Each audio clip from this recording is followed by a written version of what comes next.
Kung di pa nag-message yung dada ko sa kanya, naggalit ng dada ko. Hindi pa niya malalaman na mumuya ako ng plastic. Tapos, yung message niya, hindi pa niya nakakita yung video. Hindi niya pa pinapanood ulit. Mas nagalit pa siya.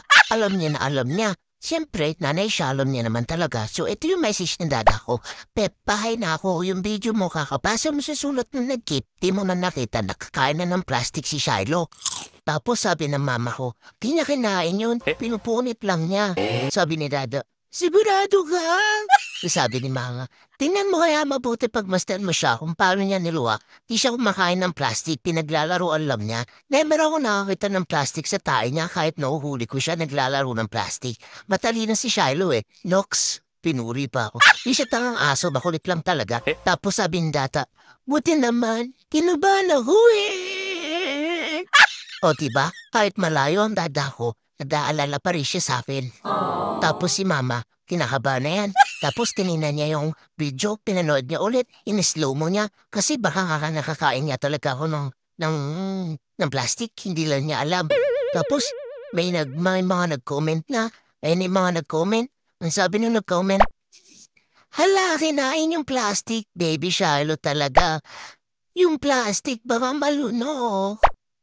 Kinain na po yung plastic. Nako po. Kinain na yung plastic. Mama, check mo video mo. May kinakain si Shiloh baka plastic. Shiloh, nilumutok mo na yung plastic. Nimumuya ang plastic. Tapos ito yung comment sa TikTok. Mama, yung plastic na ang tinitira ni Shiloh. Shiloh, sarap plastic, haha. Ako lang ba nakapansin na nakanguya at nilunok ni Shiloh yung plastic? Ginakain na ni Shiloh yung plastic. Nalunok na po yata ni Shiloh yung plastic. Kinain na ni Kulot yung supot. Nakain na niya yung plastic. Hala yung plastic na nguya ata niya ha?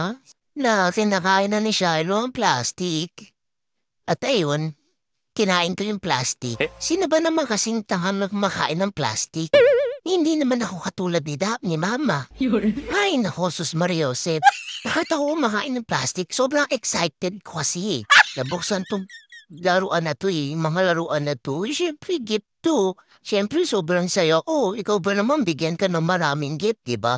So, ito nga yung video natin. Nakain ko yung plastic. Eh, syempre, excited lang naman eh. Tingnan nyo ay, slow mo ko yan natin. Huminguya ako talaga, sus Maria Jose. Bakit ko kumakain ng plastic ko? Ayan eh, slow mo ko lang po.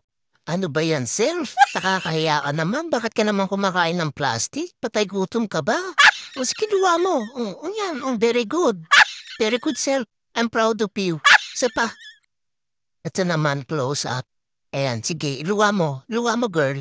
Luwa mo. Luwa mo, self. Sige, sus, Maria Josep, kay yan yung ginagawa mo, patay gutom ka ata. Nakita mo ba? Nakita niyo po pa pala?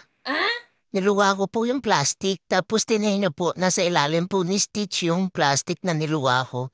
Ay basang-basa ng laway. Tago mo sa paa mo. Tinago ko na ha? Di niya na narita yun. Kasi nakakahiya eh. Sino ba naman? Sino ba naman patay gutom? Patay gutom ba ako? Sino ba naman talagang matino ang kakain ng plastic? Diyos ko. Ako'y wala sa katinuan. Excited lang kasi ako kinain kay plastic. Sorry na Inulit ko pa. Talaga naman. Kaya ka talaga. Kaya ka talaga, Shiloh. Nakakahiya ka, self. Akin kasi yan eh. Akin kasi yan eh. Kasi nangaagaw ka kasi. Pati yung plastic kinakain ko tuloy kasi. Louie, ayan cute niya na. Ang cute niyan ma. Akin din yan. Gana nga agaw. Ang ganda ng mga laruan ko. Kumakain na naman ako ng plastic. Kano ba naman yan? Ang ganda niyan, pink. Parang akong girly-girly dyan.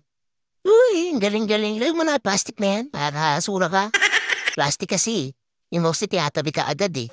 Hindi ako tuloy natahihiyan yung sarili ko. Sige na po. Bye-bye, yun lang po. Di ko po kinain yung plastic. Niluwa ko po. Hindi po ako si Mama.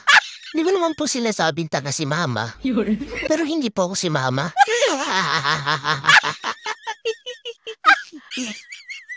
Thank you po sa mga nag-comment at sa mga concern po sa akin. Love you.